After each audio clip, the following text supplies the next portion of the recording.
More questions and more ideas, the more I listen to our speakers. And let me endorse Mr. Sharma's notion to consider this the opening of a conversation that might continue during breaks and over meals, rather than wrap everything up in the next 6 or 8 minutes with a Q&A. But I would like to start the Q&A by asking Mr. Sharma if he would reflect on the lessons learned from Tata International about maybe moving companies forward that don't have the same level of intent and awareness about CK's principles as these two companies have. You know, one of the things that I've learned over the last 6, 7 years working for the Tata Group is that there's no secret formula to doing this. If it was that easy, then everybody would be doing it. But there is one common characteristic in everything that to capture what CK would say at this opportunity would be, he would say, why not? So, good quick example is that Mr. Tata came up with this idea of the $2,500 car. He actually didn't develop the car and then priced it. He actually came up with the price by accident and then was held to it by the media. So he went back to Tata Motors and he said to them, he says, okay guys, you got to make this car for $2,500. And they said, impossible. He said, why?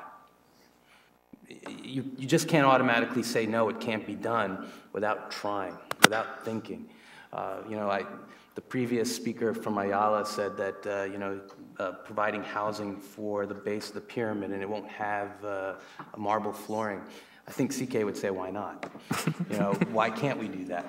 You should never say no. And I think that is the one thing that every company, if you want to be innovative, if you want to service the greatest number of people, you can't have no in your vernacular. You got to always be thinking outside the box, and you got to keep pushing your people. That comes from leadership more than anything else. If you have good leadership, strong leadership, focus, you can do anything. Thanks.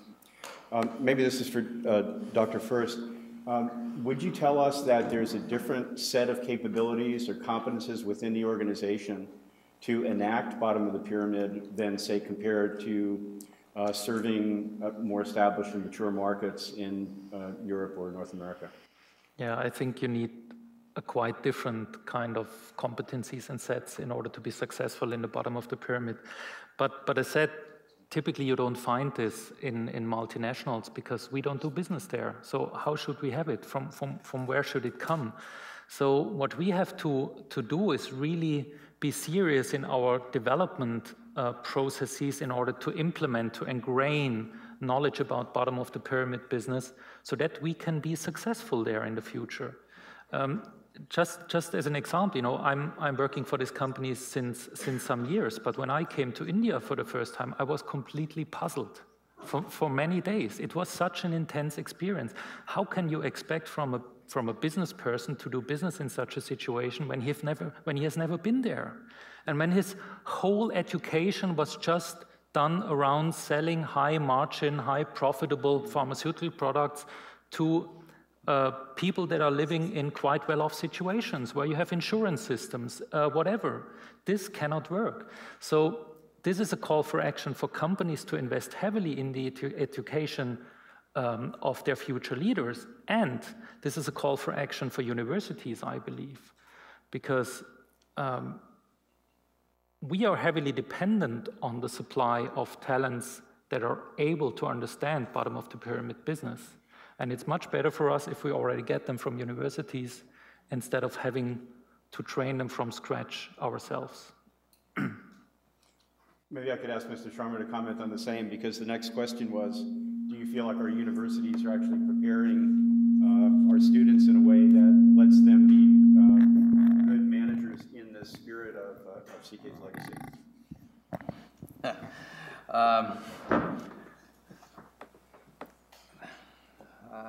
Well, that's a very hard question to answer.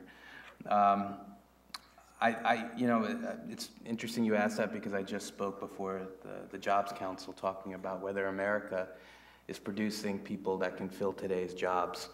And I said no. And we have to completely reform our university system just to do basic IT jobs, let alone servicing the bottom of the pyramid. So I'm not sure how to answer that. I'm not an expert on education reform. Most of the ideas that have come for the base of the pyramid for us have come from just average people. The water filter came from a chemist who was sitting around, and he said, people have been drinking fresh, clean water for thousands of years. So how does nature do it? It just takes, it's running water, it goes through a certain process in the stream, and you get clean water. All he did was replicate it. What he did was he just went to Mr. Tada and he says, look, I've been able to figure out that rice husk can clean water, purify water 85%. And then Mr. Tada said to him, he goes, well, can't really tell people we almost can purify water. So he then handed over the project to Tata Chemicals, and that's how they figured out that silver nanoparticles can actually purify water to about 99%. And that's how he did it. You know, I think it's really to go along with what Michael has been saying, is that you can't really educate people about this. It really has to come from people on the ground who are living it, who are doing it, and are thinking outside the box. You can't teach that. You have to live that. Thanks very much. We all ought to, as a group, agree to continue the conversation among ourselves and with our speakers, but we are out of time. Please help me thank them for their comments and their answers.